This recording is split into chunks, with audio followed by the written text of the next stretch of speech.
That's stupid. So, the thing about the space race is that it wasn't actually a race that you could win. It was just a name that everyone really liked because it made for a nice rhyme. Sure, the United States and the Soviet Union were competing to do as much as they could in space first, but since they never technically agreed on a finish line, neither could really claim to have won space, leaving things ambiguous enough for debate 60 years on.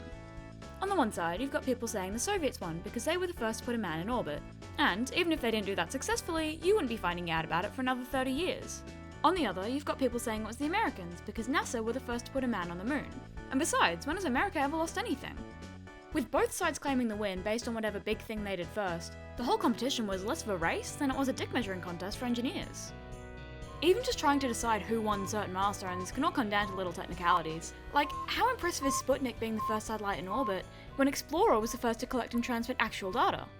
Was Yuri Gagarin really the first man to fly in space when he wasn't even controlling a ship? And Alan Shepard would have been the first if von Braun hadn't pushed his flight back in favour of one last rocket test.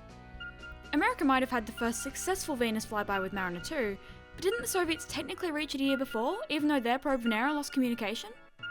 Which capsule look cooler, Gemini or Voskhod? What do you like more, dogs or chimpanzees? In my opinion, it doesn't matter. Dogs. It's not the 60s anymore, and focusing so much on who won feels, to me, like a massive waste of time. What we should be doing is celebrating the fact that it happened at all. Just think about how incredible it is that so... No one's gonna read this.